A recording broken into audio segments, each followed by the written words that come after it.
અહીંયા વિનય વિજયજી મહારાજા આજે આપણને શું સંબોધન કરી રહ્યા છે એની ઉપર આપણે વિવેચન કરશું, પ્રકાશ પાડશું. રોજ રોજ આપણને જાગૃત કરવા માટે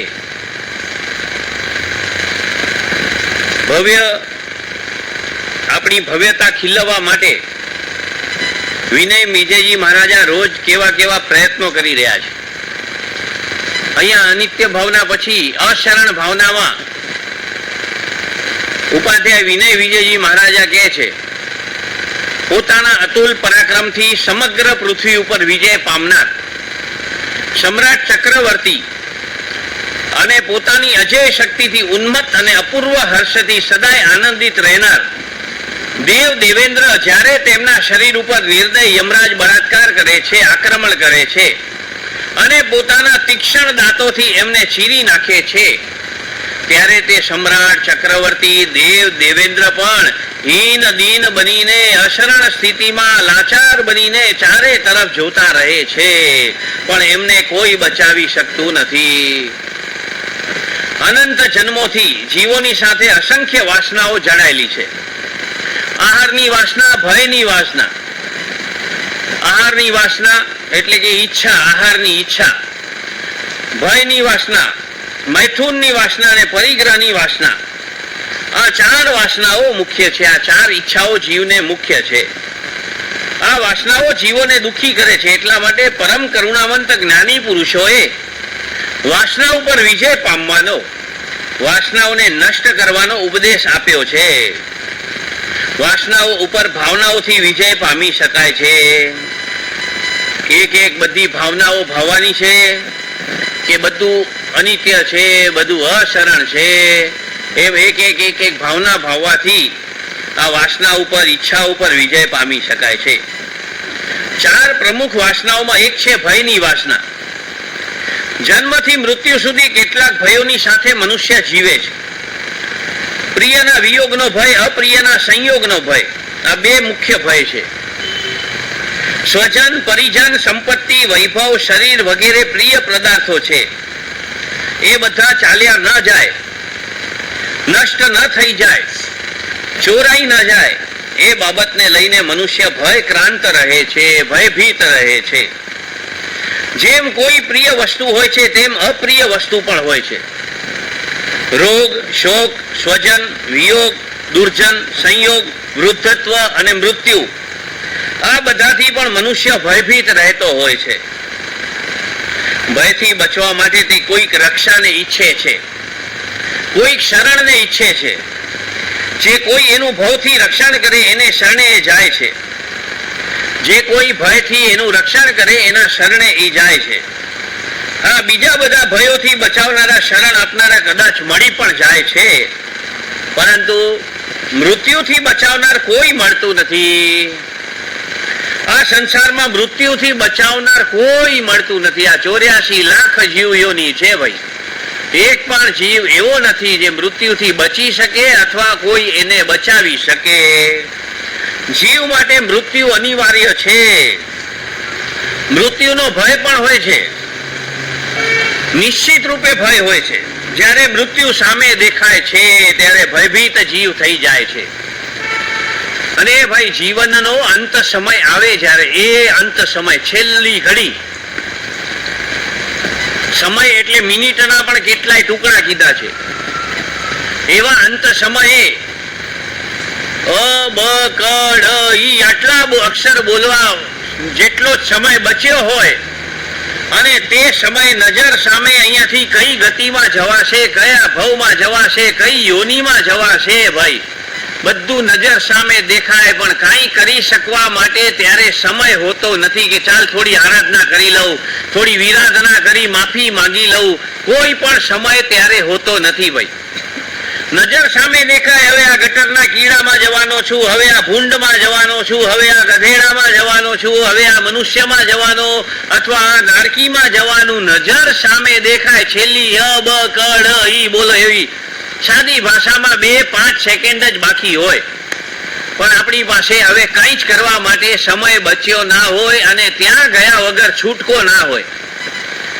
કેમ કે બંધ પડી ગયો છે, આયુષ્યનો બંધ પડી ગયો, ગતિનો બંધ પડી ગયો. એટલે એ ભાઈ ત્યાં ગયા વગર છૂટકો જ નથી. હવે ત્યાં ગયા વગર કોઈ બચાવી શકે એમ નથી, જવું જ પડે એમ છે. ક્યાં કે ભાઈ કરતા કોઈ ભૂલ કરી નાખી છે બહુ ભયંકર, અને એ ભાઈ એ ભૂલનો પશ્ચાતાપ કરવાના જગ્યાએ એ ઘટનાનો આનંદ લીધો અને કર્મ એવા નિકાચિત થયા કે જીવને હવે ક્યાં જવાનું નક્કી કરી બેઠો, હવે ફેરફાર કરી શકે એમ નથી. હવે ફેરફારનો અવકાશ નથી. બંધ જો મજબૂત પડી ગયો છે, એટલે કે શેરડીનો રસ કડાઈમાં ગરમ કરવા માટે મૂક્યો, હજી રસ રૂપે છે ત્યાં સુધી બધી પ્રોસિજર માફી માંગવાની કરી શકાય. પણ એકવાર રસ ઘટ્ટ બની ગયો, હવે એને હલાવવાની જગ્યા ના રહી, ગોળ બની ગયો. હે ભાઈ, હવે એને ભોગવટા સિવાય છુટકારો જ નથી. આના પછીના ભવમાં નિકાચિત પડી ગયું કર્મ. જ્યાં જવાનું, જ્યાં લખાઈ ગયું ત્યાં જવું જ પડશે. હવે કોઈ બદલી નહીં કરી શકે, કોઈ ફેરફાર નહીં થઈ શકે. એટલે બંધ થી સાવધાન ભાઈ, ગમે ત્યારે બંધ પડી શકે. એવું બને કે આખો મહિનો ઝઘડા ના કર્યા હોય, કંકાસ ના કર્યા હોય, આજે જ કંકાસ કર્યું અને આજે જ બંધ પડી શકે ભાઈ. ગમે ત્યારે બંધ પડી શકે, એટલે સાવધાન ભાઈ. એ ભાઈ આખો મહિનો માયા કપટ ના કર્યા હોય, પણ આજે જ કોઈ ઘટના એવી આવી માયા કપટ કરવાની ને બંધ પડી ગયો, પશ્ચાતાપ ના થયો, માફી ના મંગાઈ, એ ભાઈ બંધ પડી ગયો માયા કપટ નો. જો બરાબર એને બાટલામાં ઉતાર્યો, જો એને આજે બરાબર છેતર્યો. એ ભાઈ જે પ્રકારનો જેવા ફોર્સ થી બંધ પડે એવી જગ્યાએ પછી જવાનું નક્કી થાય, એવી યોની પ્રાપ્ત થાય, એવી ઇન્દ્રિયો પ્રાપ્ત થાય. એક ઇન્દ્રિયથી કરીને પંચેન્દ્રિયપણા સુધીની કોઈ પણ ઇન્દ્રિયમાં જવાનું નક્કી થઈ જાય, ક્ષેત્ર નક્કી થઈ જાય, ગોત્ર નક્કી થઈ જાય. જો મનુષ્ય અવતારમાં આવવાના હો તો ક્ષેત્ર નક્કી થઈ જાય, કોઈ પણ ગતિમાં જવાના હો તો એ ભાઈ કોઈ બચાવી શકતું નથી. એટલે સાવધાન, સમયે સાવધાન, સમયે સાવધાન. એક સમય સાવધાન કે ક્યાંક કર્મ બંધન તીક્ષ્ણ તો નથી થઈ રહ્યા ને, તીવ્ર કર્મ બંધન તો નથી થઈ રહ્યા ને, ક્યાંક ભયંકર મોઢું ચડેલું હોય, આખો દિવસ મોઢું ચડેલું હોય, એ ભાઈ કે બંધ પડવાનો ચાન્સ વધી જાય. આખો દિવસ નિંદા કુથલી જ કરી હોય, કોઈ માટે સતત ભાવ બગાડ્યા હોય, એ ભાઈ બંધ પડવાની શક્યતા વધી જાય. કારણ કે આ નોર્માલિટીમાં ના રહ્યા, નોર્માલિટીની બહાર ગયા, નોર્માલિટીની બહાર ગયા ભાઈ. નોર્મલ રહેવાનું છે, નોર્મલ રહ્યા તે ધર્મ છે, નોર્માલિટીની બહાર ગયા તે બધો અધર્મ છે. ક્રમણમાં રહેવાનું છે, ક્રમણની બહાર ગયા તે અતિક્રમણ છે, અને અતિક્રમણમાં આવ્યા એટલે એ ભાઈ પ્રતિક્રમણ કરીને સુધારી લેવાનું છે.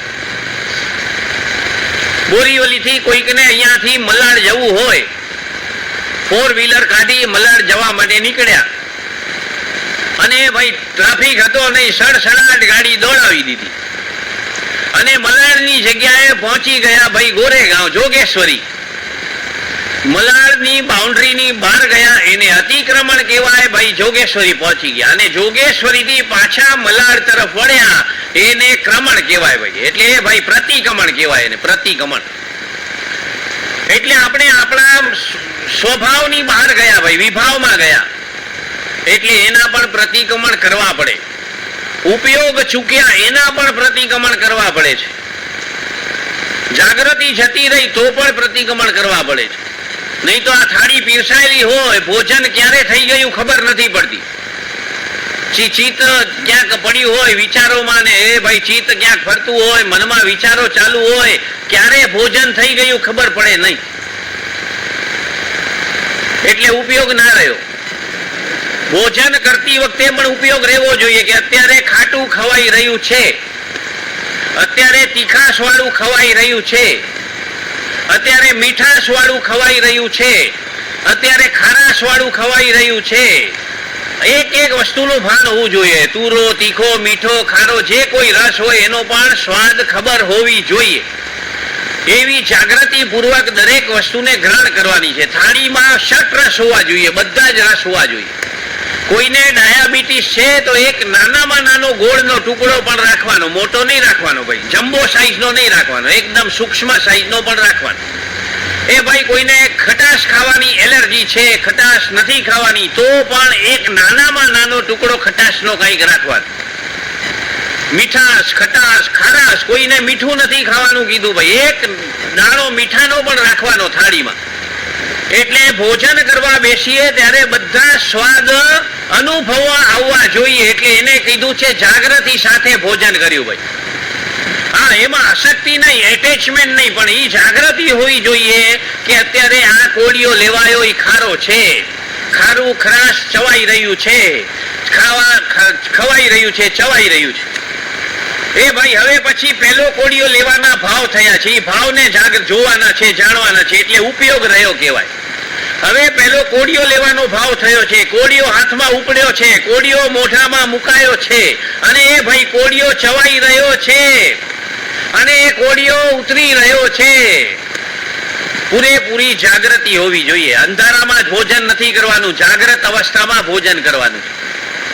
જાગ્રત અવસ્થા એટલે આંખ ખુલ્લી છે એવું નહીં, ઉપયોગ સાથે, એવરનેસ સાથે ભોજન થવું જોઈએ.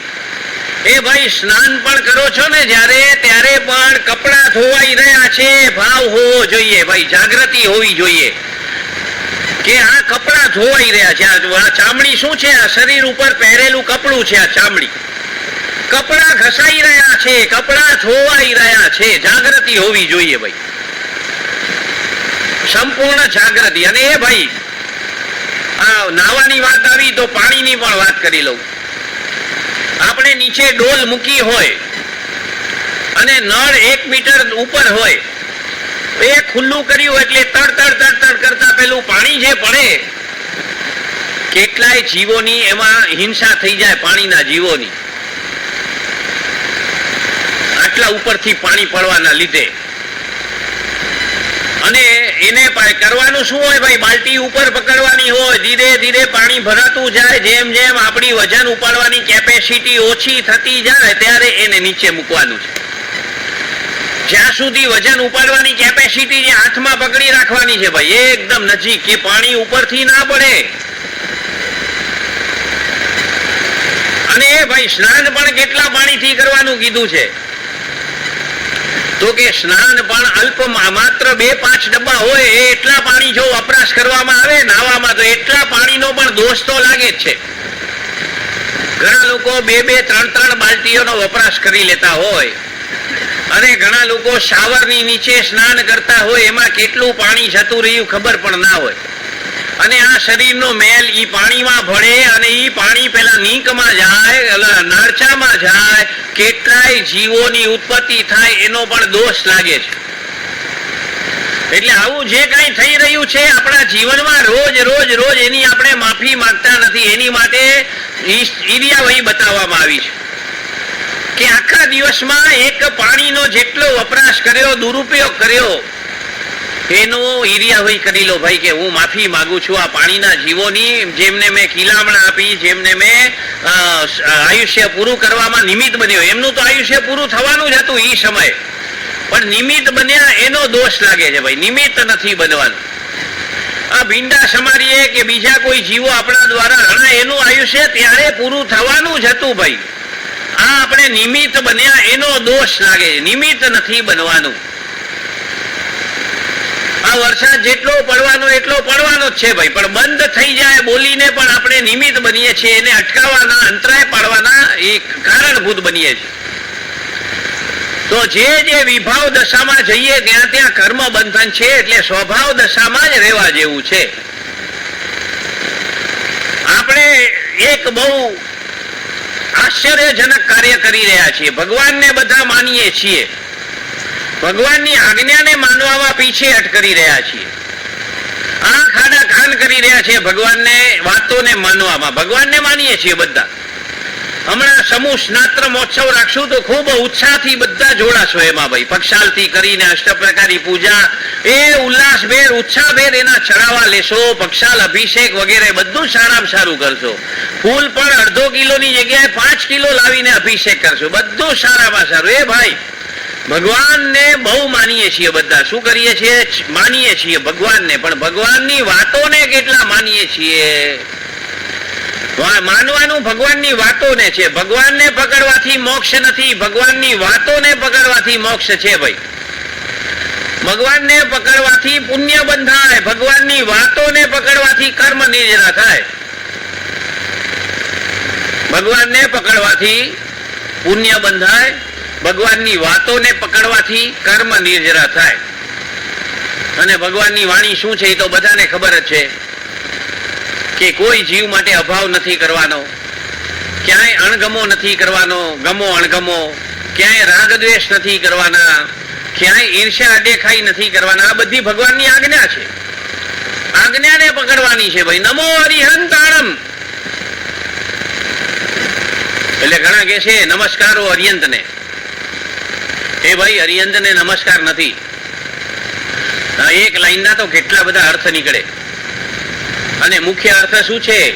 નમો અરિહંતાણમ, અરિયંતની આજ્ઞાને નમસ્કાર. એ ભાઈ અરિયંતને નહીં, અરિયંતની આજ્ઞાને નમસ્કાર. સાવધાન, ધ્યાનથી સાંભળજો. નમો અરિહંતાણમ, અરિયંતને નમસ્કાર નહીં, અરિયંતની આજ્ઞાને નમસ્કાર. આણા આણા શબ્દ આવે છે. નમો અરિહંત આણમ, આણમ આણમ એટલે આજ્ઞા. અરિયંતની આજ્ઞાને નમસ્કાર કરવાનો છે ભાઈ. અને આજ્ઞા પાડવાના ભાવ કરવાના છે. અરિયંતને નથી પકડવાના, એની આજ્ઞાને પકડવાનો છે. આજ્ઞાને છોડી દીધી, અરિયંતને પકડ્યા છે આપણે બધા. અને એ પણ સ્વાર્થવશ પકડ્યા છે. કઈક ફાયદો થાય ભાઈ, ફાયદો કઈક થાય, સંસારી કઈક ફાયદો થાય, પ્રલોભનથી પકડ્યા છે ભાઈ. મોક્ષની અપેક્ષાએ પકડવા વાળા કેટલા, એમને ધન્યવાદ, એમને સેલ્યુટ મારીએ છીએ ભાઈ. જે કઈ ધર્મ આરાધના થાય છે આત્માને જાણવાની અપેક્ષાએ, સંયમ લેવાની અપેક્ષાએ અને મોક્ષે જવાની અપેક્ષાએ જો ધર્મ આરાધના થાય એને સેલ્યુટ છે ભાઈ અમારા. એને જ્ઞાની ભગવંતોના સેલ્યુટ છે. એ દેવ ઇન્દ્રો દેવેન્દ્રોના સેલ્યુટ છે ભાઈ. એને જો ધર્મ આરાધના આત્માને જાણવાની અપેક્ષાએ થાય, કર્મ ખપાવવાની અપેક્ષાએ થાય, ચાર ગતિથી છૂટવાની અપેક્ષાએ થાય, મોક્ષે જવાની અપેક્ષાએ થાય, તો આ મનુષ્ય જીવનની આરાધના સફળ છે ભાઈ. અને જો બદલામાં સંસારી અપેક્ષાએ થાય કે દીકરાનું આજે રિઝલ્ટ છે, આજે 98% આવી જાય ભગવાન તો પેંડા ચડાવી છે ભાઈ, આ બધી સંસારી અપેક્ષાઓ. આજે વેપાર ધંધો સારો ચાલે ભગવાન એની માટે પ્રાર્થના કરે, અગરબત્તી કરે, ધૂપદીપ કરે, એ બધી સંસારી અપેક્ષાઓ. નવું મકાન લેવાઈ જાય, નવી દુકાન લેવાઈ જાય, આ બધી સંસારી અપેક્ષાઓ. દીકરો પરણી જાય, દીકરી પરણી જાય, સંસારી અપેક્ષાઓ. દીકરાને ત્યાં દીકરો થાય, દીકરીને ત્યાં દીકરો થાય, સંસારી અપેક્ષાઓ. એમાં પણ પાછો ગમો અણગમો, હા ચોઈસ. દીકરો થાય, દીકરી નહીં, દીકરી માટે પ્રાર્થના ના હોય, દીકરો થાય એની માટે પ્રાર્થના હોય. 80% લોકો દીકરા માટે પ્રાર્થના કરતા હોય. પછી થાય છે તે લખેલું હોય તે થાય. જેની જોડે ઋણાનું બંધ હોય એ જ પાત્ર આવવાનો છે. આપણા પ્રાર્થના કરવાથી ફેરફાર નથી થવાનો. 4 દીકરા સતત લખેલા હોય તો 4 દીકરા આવવાના, અને 4 દીકરીઓ સતત લગાતાર લખેલી હોય તો 4 દીકરીઓ આવવાની ભાઈ. આપણા હાથમાં કશું જ નથી, એને ફેરફાર કરી શકાય એમ નથી. તો ઋણાનુબંધ થી ભેગા થવાના. દીકરા આવે કે દીકરી આવે, એ ભાઈ બધાની અંદર આત્મા છે, બધાને સ્વીકાર કરવો જ પડે. ભગવાને મારા પરિવારમાં જન્મ લીધો, એ ભાઈ બધાની અંદર ભગવાન છે. પછી એક ભગવાને જન્મ લીધો એટલે કે દીકરો થાય ને રાજી થઈએ, દીકરી થાય ઉદાસ થઈએ, એવું ના ચાલે ભાઈ. બધાની અંદર ભગવાન છે. સમભાવે બધાને આવકારવાના છે. જે આવ્યું તે સમભાવે આવકારવાના. એનો જાણે ઋણાનુબંધ છે, એ ભાઈ તું કયા ઋણાનુબંધ પૂરા કરવા આવ્યો? હે દેવાદિદેવ, મને આની જોડેના ઋણાનુબંધ પૂરા કરવાની, હિસાબ પૂરા કરવાની શક્તિ આપો, જાગૃતિ આપો. એક એક જીવ જોડે હિસાબ પૂરા કરવાના છે. ઋણાનુબંધ છે ભાઈ, એટલે જ ભેગા થયા છે. ઋણાનુબંધ વગર કોઈ ભેગો થાય એમ નથી. વ્યક્તિ પણ નહીં ને વસ્તુ પણ નહીં. અરે ઘણીવાર કહેવાય પણ છે, ઓઠે આવેલો કોડિયો જતો રહ્યો ભાઈ. કોઈ સોદો થતા થતા રહી ગયો. હિસાબ હોય તો થવાનો, નહીં હોય તો પછી થશે. જ્યારે થવાનું હશે ત્યારે. નહીં લખેલું હોય તો નહીં થાય. એટલે એની માટે પ્રાર્થના પ્રયત્ન કરવાના નથી. એ તો લખાવીને લાયા છીએ. સ્મશાને જતા સુધીના લાકડા સુધીનું લખાવીને લાયા છીએ કે આવતીકાલે ખાવા પીવા શું મળશે, એ ભાઈ કે પહેરવા ઓઢવા શું મળશે, રહેવા શું મળશે, લખાવીને લાયા. 1 વર્ષ પછી શું મળશે લખાવીને લાયા. બોલો જીને શાસન, બધું લખાવી લાયા છે. 1 વર્ષ પછીનું નહીં, 10 વર્ષ પછી આજના દિવસે ક્યાં શું લખાવી લાયા છે. એ ભાઈ પરિવારમાં કયા પરિવર્તન થશે, પોતાના જીવનમાં કેવા કેવા પરિવર્તન થશે, કેવી કેવી ઘટનાઓ ઘટશે 10, 20, 25 વર્ષમાં, બધું લખાવી લાયા. કાંઈ ફેરફાર થઈ શકે એમ નથી. એમાં ફિક્સ થઈ ગયું. સ્ટોરી લખાઈ ગઈ, સ્ક્રિપ્ટ લખાઈ ગઈ પાછલા જન્મમાં. અને એ ભાઈ અહીંયા પડદા ઉપર ફિલ્મ રિલીઝ થઈ ગઈ. આ પડદો છે, આખો ફિલ્મ રિલીઝ થઈ ગઈ. રોલ મળ્યા જ બધાને. સ્ક્રિપ્ટ લખાઈ ગઈ. આનો બાપ તું, આનો દીકરો તું, આની પત્ની તું, આનો પતિ તું. સ્ક્રિપ્ટ લખાઈ ગઈ અને એ પ્રમાણે બધા રોલ પ્લે કરી રહ્યા છે. બધાને રોલ મળ્યા છે, એ પ્રમાણે રોલ પ્લે કરી રહ્યા છે બધા. બોલો જીના શાસન. રોલ પ્લે કરી રહ્યા છે બધા. Role play. એ ભાઈ અહીંયા જીન શાસનની જય બોલાવું તો એકબીજાને જોવાનું નહીં કોણ જાગે છે ને કોણ સૂતું છે. પ્રાર્થના કરવાની, બધા જીવો જાગૃત થાય. કોઈ જીવ પ્રમાદમાં ના રહે. કારણ કે ઊંઘ પોતાના હાથમાં નથી ને જાગવું પણ, જે વ્યવહારે જાગવું એ બી પોતાના હાથમાં નથી ભાઈ. કર્મજન્ય છે બધું. દર્શન મોહિનીયનો ઉદય હોય ત્યારે ઊંઘ આવે ભાઈ. એટલે દર્શનાવર્ણીય કર્મ કાચું હોય તો વ્યાખ્યાનમાં ઊંઘ આવે. વ્યાખ્યાનમાં દર્શનાવર્ણીય કર્મ કાચું હોય તો જાપ કરતા કરતા ઊંઘ આવે. દર્શનાવર્ણીય કર્મ કાચું હોય, સામાયિક લેતા લેતા ઊંઘ આવે. દર્શનાવર્ણીય કર્મ કાચું હોય, પ્રતિક્રમણમાં ઊંઘ આવે. એવી રીતે એ ભાઈ આ ધર્મ ક્રિયાઓમાં ઊંઘ આવે. અને ફિલ્મમાં ના આવે. 3 કલાક ફિલ્મ જોવા જાય તો ના આવે. શોપિંગ કરવા મોલમાં 2, 2.5, 3 કલાક કાઢ્યા બિગ બજારમાં, ઊંઘ ના આવે. શોપિંગ કરતા કરતા એ ભાઈ પૈસાના બંડલ ગણતા ઊંઘ ના આવે. એ ભાઈ સમજી ગયા ને? હા, એવા ઘણા બધા કારણો છે જ્યાં ઊંઘ ના આવે ને. એવા ઘણા કારણો. એ ભાઈ ઊંઘ આવવાનું બીજું પણ એક કારણ હોય છે. કોઈની ડાયાબિટીસ વધી ગઈ હોય, કોઈને દવાઓ ને ગોળીઓનો ડોઝ વધારે હોય તો પણ ઊંઘ આવે ભાઈ. ઘણા બધા પ્રકાર છે પણ મુખ્ય 2 પ્રકાર. દવાઓથી ઊંઘ આવી જાય અને દર્શનાવર્ણીય કાચું હોય તો ઊંઘ આવી જાય ભાઈ. 2 પ્રકારે ઊંઘ આવી જાય. એટલે આજુબાજુ ના જોશો ભાઈ. હા, જગાડવાનો પ્રયત્ન ભાવ રાખજો કે જગતના બધા જીવો જાગે એમાં હું નિમિત્ત બનું. જાગ્રત થાય બધા જીવો એમાં નિમિત્ત બનવું. એ ભાઈ સુઈ જાય એમાં નિમિત્ત નથી. અને એ ભાઈ કુંભકર્ણ ની વાત કરીએ તો કુંભકર્ણ શરીરથી ભલે સુઈ જાય, અંદરથી જાગ્રત જીવ હતો. કેવો હતો? શરીર સૂતેલું હોય ભાઈ. કારણ કે નિંદર પણ આપણા હાથમાં નથી ને જાગવું પણ આપણા હાથમાં નથી. બધું કુદરતી છે. રાત્રે ઊંઘીએ છીએ આમ અને કેટલાય પડખા ફરાઈ જાય આમ ને આમ. એ આપણા હાથમાં નથી. આ બધું એટોમેટિક થઈ રહ્યું છે. આ રમકડું એટોમેટિક નાચી રહ્યું છે. પાછલા જન્મમાં ચાવી મારી હતી. એ ભાઈ રમકડા જોયા છે ને? આમ વજા વગાડે, આમ આમ તબલા વગાડે, ધંગ ધંગ ધંગ ધંગ ધંગ ધંગ કરીને. એ ભાઈ ચાવી મારીને છોડી દો એટલે વગાડે. એવી રીતે આ બધી ચાવીઓ મરાઈ ગઈ છે. અહીંયા રમકડા ખાવા પીવા નાચવા બધી ક્રિયાઓ કરી રહ્યા છે. થઈ રહી છે, કરતા નથી, થઈ રહી છે. સમજાવવા માટે બોલવું પડે. કરી રહ્યા છે કે બાકી થઈ રહી છે, એટોમેટિક થઈ રહી છે. અત્યારે કેટલાય લોકો બેઠા જેના હાથ આમ ક્યાંક ને ક્યાંક બંધાયેલા છે, જોડાયેલા. જો કેટલાયના હાથ છૂટા થયા, ચાલુ જ પડ્યું છે આ તાગડજીના. કેટલાના હાથ માથામાં ગયા, કેટલાના કાનમાં ગયા, કેટલાના બીજા ક્યાંક ગયા. એ ભાઈ ચાલુ જ પડ્યું છે આ તાગડજીના. પોતે કરતો નથી, થઈ રહ્યું છે આ. પોતે ચાલવાની સ્વતંત્ર શક્તિ પણ નથી પોતાની પાસે. માની રહ્યો છે હું ચાલી રહ્યો છું, દોડી રહ્યો છું. એ ભાઈ એની પાછળ પણ કર્મજન્ય ભાઈ ધર્માશ્રિકાયની સહાયથી ચલાય છે. પોતાની બુદ્ધિથી, પોતાના તાકાતથી નહીં. ધર્માશ્રિકાયની સહાયતાથી જીવ ચાલે છે. પોતાની તાકાતથી ચાલતો નથી. મહા અજ્ઞાનતા છે, મોટામાં મોટો અહંકાર. હું તો કેટલો સ્પીડમાં ચાલું, હું તો કેટલો સ્પીડમાં દોડું. આ મોટો અહંકાર. અને ભાઈ ઈ દોડવા વાળાને કહીએ હવે દોડ ને, તો કે ના ના હું તો હવે 80 વર્ષનો થયો ને. અરે અરે 80 નો હતો કે 8 વર્ષનો હતો કે 28 વર્ષનો, દોડવા વાળો પોતે નહોતો ભાઈ. આ તો ધર્માસ્તિકાયની સહાયતાથી દોડાતું. અને અત્યારે ધર્માસ્તિકાય મંદ પડ્યું, એનો પાવર ઓછો પડ્યો, એટલે દોડવાનું તો છોડો, ચાલવાનું પણ ઠેકાણું નથી. એની બેટરી ડાઉન થઈ. જે ચાર્જિંગ કરીને લાવ્યા હતા પાછલા જન્મમાં, એ ચાલવાની ધર્માસ્તિકાયની બેટરી ડાઉન થઈ. હવે ડાઉન થવાથી ચાલવાનું સ્લો થઈ ગયું ભાઈ. અને ભાઈ એક સમય એવો આવે ધર્માસ્તિકાય ખસી જાય, જીવ ચાલી જ ના શકે, એક ડગલું ના ચાલી શકે, ધર્માસ્તિકાય ખસી જાય, હિસાબ પૂરો થઈ જાય એનો, ચાલી જ ના શકે. હે ભાઈ, એ આ કોડિયો મોઢામાં મૂક્યો, અંદર ઉતર્યો, એમને એમ નથી ઉતર્યો. ધર્માસ્તિકાયની સહાયતાથી કોડિયો અંદર સુધી પોતાની મેળે ગયો છે ભાઈ. સહાયતા ધર્માસ્તિકાયની.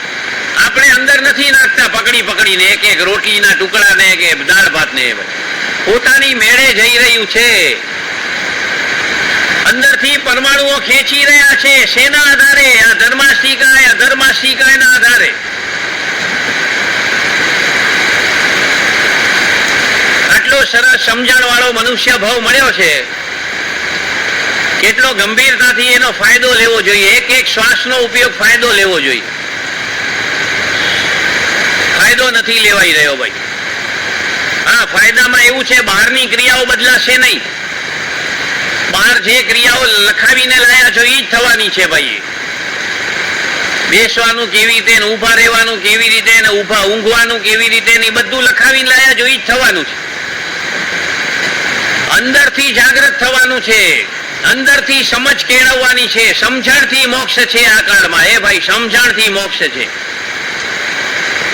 જ્ઞાની ભગવંતોએ કીધું છે, સમજણ ભૂલ વગરની થશે તેથી તારો મોક્ષ થશે. અત્યારે જે સમજણ છે એ માની રહ્યા છો કે સાચી સમજણ છે, પણ એ ભૂલવાળી સમજણ છે. આ જગત જેવું છે તેવું દેખાતું નથી, ને જેવું દેખાય છે તેવું છે નહીં. ભૂલવાળી સમજણ છે. અરે અત્યારે આ પતિ છે મારો, આ પત્ની છે મારી, આ દીકરો છે મારો, આ પિતા છે મારો, આ ભાવ પૂરતું અને રોલ પ્લે મળ્યો છે, એક્ટિંગ મળી છે, આ ભાવ પૂરતું. પડદો પડશે અને ખેલ બદલાઈ જશે. આયુષ્ય પૂરું અને એ ભાઈ બધા સંબંધો પરિવર્તનશીલ થઈ જશે. કઈ કાયમ રહેવાનું નથી ભાઈ. શું કહે છે વિનય વિજયજી મહારાજ આગળ, એની ઉપર વિશ્લેષણ કરીએ ભાઈ. 4 પ્રમુખ વાસનાઓમાં એક છે ભયની વાસના. એ ભાઈ, આ ભય પણ કેવો ખતરનાક છે. રૂપિયા ભેગા કરતા કરતા કરતા ઘણા ભેગા થઈ ગયા. હવે એને સાચવવાનો ભય. એક આખો રૂમ ભરાઈ ગયો રૂપિયાના મંડળોથી. એ ભાઈ, તિજોરી આખી છલોછલ ભરાઈ ગઈ ડાયમંડ થી અને દાગીનાઓથી. હવે એને સાચવવાનો ભય જાગ્યો. એ ભાઈ, અહીંયાથી ચોરાઈ જશે તો બેંકમાં મૂક્યા, બેંકમાં ચોરી થવાનો, બેંક ઉઠી જવાનો ભય. મોટી રકમ રાખો ત્યારે ખબર પડે, આ 2, 5, 25 લાખમાં ખબર ના પડે.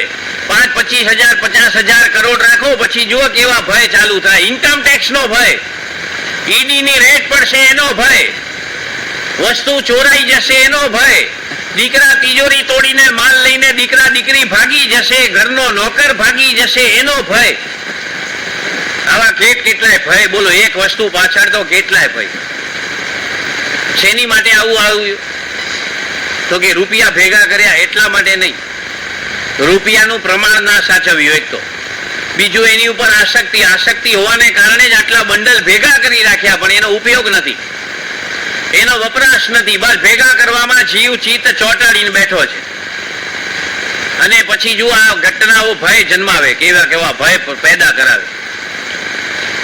એવી રીતે ભાઈ, કોઈએ વેપારીએ અનાજ ભેગું કર્યું, ઘણું બધું સંગ્રહ કર્યો અનાજનો, ચિકાર અનાજનો સંગ્રહ કર્યો, ગોડાઉન ભરી ભરીને, કે ભાવ 5 રૂપિયા વધી જશે ત્યારે એક સાથે બધો કાઢી લઈશ, ભાવ 25 રૂપિયા વધી જશે ત્યારે એક સાથે બધું કાઢી લઈશ. અત્યારે સંગ્રહ કર્યો અને એને પણ ભય ચાલુ છે ભાઈ. ભાવ વધતા નથી, ભય ચાલુ છે ભાઈ. માલ સડી જશે તો, આ ઉંદરડાઓ બધો કાપી જશે તો, એમાં જીવાત થઈ જશે તો, જુઓ કેટલા ભયો આવે છે. કેમ? પ્રમાણ ના રાખ્યું કોઈ વસ્તુનું, એટેચમેન્ટ, લાલસા. દરેક વસ્તુ ભય પેદા કરાવી જાય. એટલે એનો પણ માપ હોવું જોઈએ, ઉપયોગ હોવો જોઈએ કે કેટલું વપરાશ હોવું જોઈએ. ભાઈ જરૂરિયાત પૂરતી જ વસ્તુઓનો ખપ રાખવો પડે. બાકી તો ઘરમાં કેટલા પોટલા ભરી ભરીને પડ્યા જેને 5 વર્ષથી અડ્યા નથી, 10 વર્ષથી અડ્યા નથી. એ ભાઈ કબાટમાં એવી સાડીઓ પડી છે જેને છેલ્લા 5 વર્ષથી પહેરી નથી, પડી રહી છે ક્યારની કબાટની અંદર. 5 વર્ષથી સાડીને અડ્યા નથી, 5 વર્ષથી ઘરમાં રહેલા સફારી સૂટને અડ્યા નથી, 10 વર્ષથી તોય રાખી મૂક્યા છે. એ ભાઈ કોઈકને આપી દો, બીજા કોઈકને કામ આવે. હા ભાઈ, કેવો સંગ્રહ, કેવો સંગ્રહ. ભાઈ કેટલી ચપ્પલો એવી છે થેલીમાં બાંધીને મૂકી રાખી છે, 2-2, 3-3 વર્ષથી પહેરવા કાઢી નથી, છોડતા પણ નથી. બોલો, ચંપલ જેવી વસ્તુ પણ થેલીમાં, બૂટ જેવી વસ્તુ થેલીમાં પેક કરી રાખી છે, છોડતા નથી, 2-2, 5-5 વર્ષથી પહેરી નથી. બોલો કેટલી વસ્તુઓ એવી પડી. એવા પુસ્તકો ઘરમાં પડ્યા છે 10-10 વર્ષથી પાના ખોલ્યા નથી ને એમને પુસ્તકો પડ્યા છે. એના સિવાય કેટલી એવી વસ્તુઓ છે, ઘરે જઈને જરા ચેક કરો, ખબર પડે કે એ ભાઈ આનો 10 વર્ષથી ભોગવટો નથી, આનો 15 વર્ષથી ભોગવટો નથી, અને છતાંય રાખી મૂક્યું છે બધું. આમ કેવું અંદર પકડી રાખ્યું હશે, છોડવાનું મન ન થાય. એ ભાઈ ઘરમાં એવા કેટલાય ડબલા ડબલી પડ્યા છે જેનો કોઈ ઉપયોગ નથી, અને છતાંય થેલી બાંધીને ક્યાંક લટકાવીને રાખી મૂક્યા છે. અને છેલ્લે સડી જાય, ખરાબ થાય ત્યારે એનો નિકાલ કરવો પડશે. કેટલાય પેન્ટ શર્ટ ની જોડીઓ પડી છે જેને 2-2, 5-5 વર્ષથી પહેરાઈ નથી, અને છતાંય રાખી મૂકી છે ઘરમાં. સંગ્રહ બધો સંગ્રહ, આ બધો પરિગ્રહ, આ બધું એટેચમેન્ટ. ભયથી બચવા માટે કોઈ રક્ષા ઈચ્છે છે, કોઈ શરણ ઈચ્છે છે. જે કોઈ એનું ભયથી રક્ષણ કરે છે એના એ જીવ શરણે જાય છે. આ બીજા બધા ભયોથી બચાવનારા, શરણ આપનારા મળી રહે છે, મળી પણ જાય, પરંતુ મૃત્યુથી બચાવનાર કોઈ મળતું નથી. આ સંસારમાં મૃત્યુથી બચાવનાર કોઈ નથી. જીવ માટે મૃત્યુ અનિવાર્ય છે. મૃત્યુનો ભય પણ હોય છે, નિશ્ચિત રૂપે હોય છે. જ્યારે મૃત્યુ સામે દેખાય છે ત્યારે જીવાત્મા પોતાની જાતને અશરણ માને છે, અસહાય માને છે. રોગોથી બચાવનાર, શત્રુથી બચાવનાર, આપત્તિથી બચાવનાર મળી જાય છે. રોગોથી બચાવનાર ડોક્ટર મળી જાય, શત્રુથી બચાવનાર પોલીસ વાળા વગેરે મળી જાય, આપત્તિથી બચાવનાર મિત્ર વગેરે મળી જાય. આ સંસારમાં એવા બધા મળી જાય, પરંતુ એ જો પુણ્ય કર્મનો ઉદય હોય તો જ એવા લોકો મળે, નહીં તો પોલીસ પણ ના મળે, ડોક્ટર પણ ના મળે ને મિત્ર પણ ના મળે. આ તો પુણ્ય કર્મનો ઉદય હોય, બીજા જીવોને સાતા પહોંચાડી હોય તો જ આપણને સાતા પહોંચાડનારો મળી આવે, નહીં તો મળે નહીં. પછી આપણે ગાળો આપીએ, નાલાયક છે પોલીસ વાળા, જો કેટલા ફોન કર્યા, સમયસર આવ્યા નહીં, ટાઈમ પર આવ્યા નહીં. એ ભાઈ આપણો પુણ્ય કર્મ હશે તો ટાઈમ પર આવીને ઉભા રહી જશે. પાપ કર્મનો ઉદય હશે, એ ભાઈ ઘટના પૂરી થઈ જશે ત્યાં સુધી નહીં આવે.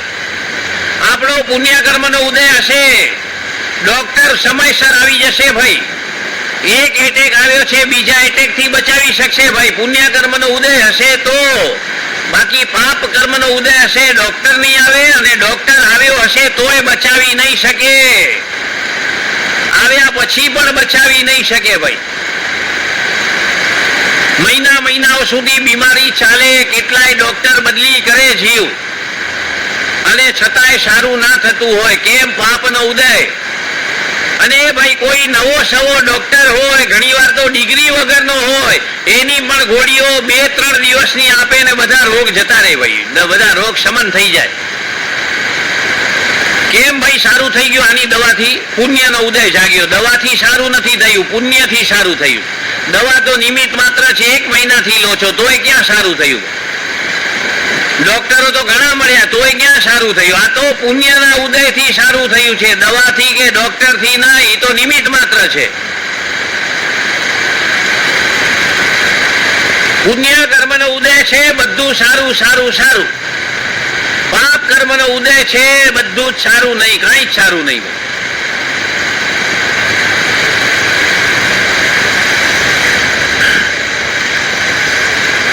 મોતથી યમરાજથી બચાવનાર કોઈ નથી ભાઈ. પુણ્ય કર્મ હશે તો ડોક્ટર બચાવવા વાળો મળશે, પોલીસ બચાવવા વાળી મળશે, મિત્ર સહાય કરવા વાળો મળશે, પરંતુ એ ભાઈ મૃત્યુથી બચાવનાર કોઈ જ નથી, યમરાજથી બચાવનાર કોઈ નથી. ભલે ને મોટા સમ્રાટ હોઈએ, ચક્રવર્તી હોઈએ આપણે, કે દેવેન્દ્ર હોઈએ ભાઈ, કોઈ શેઠિયા હોઈએ મોટા આપણે, કોઈ મોટા તપસ્વી હોઈએ, કોઈ મોટા આરાધક હોઈએ, એ ભાઈ મૃત્યુથી બચાવનાર કોઈ નથી. ભલે ને આપણી પાસે વિરાટ સેના હોય, વિશાળ ભૂમિના માલિક હોઈએ, સાગર જેટલી સેના હોય, આકાશની સેના હોય, તો પણ મોતથી બચી શકતા નથી. યમરાજ આપણને ઉઠાવીને લઈ જાય છે. આપણે જવા ઈચ્છા નહીં રાખી હોય તો પણ તે ઉઠાવીને અવશ્ય લઈ જશે. આપણે દિનહીન બનીને ચારે તરફ જોતા રહી જશું અને યમરાજ આપણને લઈ જશે. આ છે અશરણતા. વિનય વિજયજી મહારાજા અશરણ ભાવના બતાવે છે કે કોઈ બચાવી શકશે નહીં મૃત્યુથી. જીવ અશરણ છે. અને ભાઈ છેલ્લી ઘડી હોય, આપણે પથારીમાં પડ્યા હોઈએ, સ્વજન સંબંધી આસપાસ વીંટળાઈ વળ્યા હોય, નવકાર વગેરે સંભળાતા હોય, કોઈ પંખાની હવા નાખતા હોય, કોઈ બીજું કઈ આરાધના કરાવતા હોય, કોઈ એ ભાઈ અહીંયા પાણી આવી ગયું, થૂક બહાર આવી ગઈ, લૂછતા હોય કપડાથી, આવું બધું થઈ શકે ભાઈ. અને તે વખતે અહીંયા જવાનું નક્કી છે, આયુષ્ય પૂરું થવાનું નક્કી છે ગમે ત્યારે. હવે આ 5 ઇન્દ્રિયો છે છતાં પણ કંઈ કરી શકાશે નહીં. જ્યારે કરવાનું હતું ત્યારે એનો ઉપયોગ કર્યો નહીં, અને એ ભાઈ હવે લાચાર થઈ ગયા છે. ટગ ટગ ચારે બાજુ સગા સંબંધીઓને જીવ જોઈ રહ્યો છે. અશરણ કોઈ એમાંથી બચાવી શકતું નથી. મમ્મી ઊભી છે, દાદી ઊભી છે, દીકરાઓ ઊભા છે, કોઈ બચાવી શકતું નથી. માતા પિતા દીક ટગ ટગ જોતા, એ માતા પિતા દીક ટગ ટગ જોતા, યમલે જનને તાણી રે, યમલે જીવને તાણી રે. મરણ થકી સુરપતિ નવી છૂટે, મરણ થકી સુરપતિ નવી છૂટે, નવી છૂટે ઇન્દ્રાણી રે, નવી છૂટે ઇન્દ્રાણી રે. કો નવી શરણ કોઈનું નથી શરણ. પ્યાર ભરી માતા પાસે જ છે, વાત્સલ્ય પૂર્ણ પિતાજી બાજુમાં જ ઉભા છે, પ્રેમ પૂર્ણ પત્ની નજીકમાં ઊભી છે, અનેક સ્વજન મિત્રજનો પણ બાજુમાં ઉભા હોય, સૌ જોતા રહે છે. અને યમરાજ જીવને ઉચકીને લઈ જાય છે. આ ઉભેલામાંથી કોઈ બચાવી શકતું નથી. એ ભાઈ આંખ બંધ કરી દેવામાં આવે, મોઢું ખુલ્લું હોય બંધ કરી દેવામાં આવે, એ ભાઈ પગ આડા તેડા હોય સીધા કરી દેવામાં આવે. કેમ? જો પગ આમ ઊંચા રહી ગયા ને આ ચૈત્યવંદનની મુદ્રામાં, સીધા ના કર્યા ને આયુષ્ય પૂરું થયા પછી પગ પણ સીધા થાય નહીં ભાઈ. 48 મિનિટની અંદર જે કરવું હોય તે થાય, પછી પગ પણ સીધા થાય નહીં. પછી તો આ ચૈત્યવંદન મુદ્રામાં ઠાઠડીમાં લઈ જવા પડે. આમ સૂતા આમ લાંબા પગે ના જઈ શકે ભાઈ.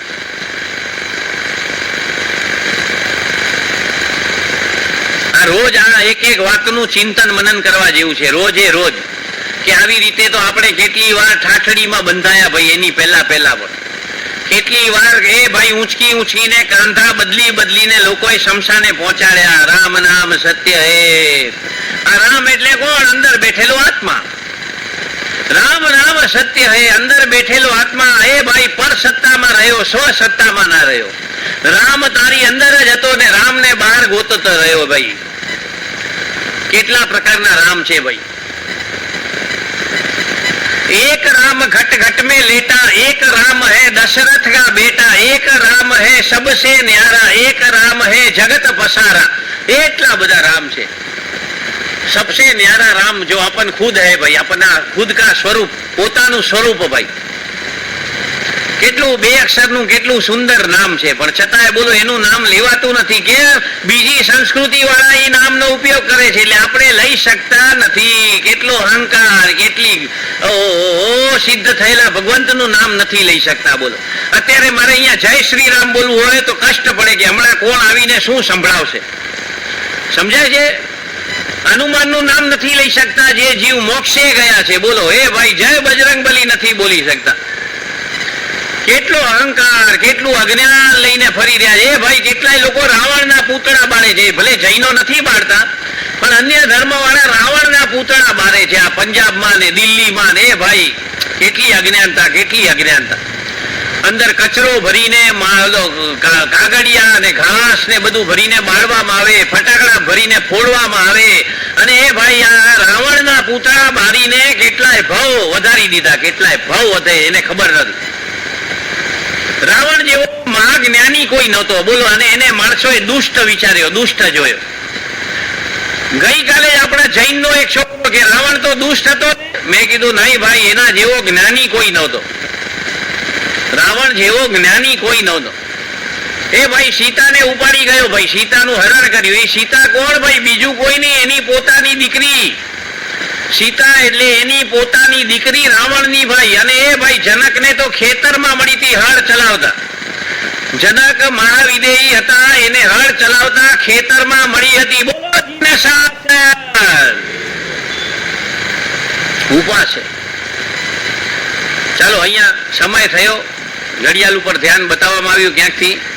અહીં મારા શબ્દોને વિરામ આપી જીનાજ્ઞા વિરુદ્ધ બોલાઈ હોય, મનને કોઈના હૃદયને ઠેસ લાગી હોય, કોઈની ઊંઘમાં ખલેલ પહોંચાડ્યો હોય, મિચ્છામી દુક્કડમ, હથોડા પડ્યા હોય, મિચ્છામી દુક્કડમ.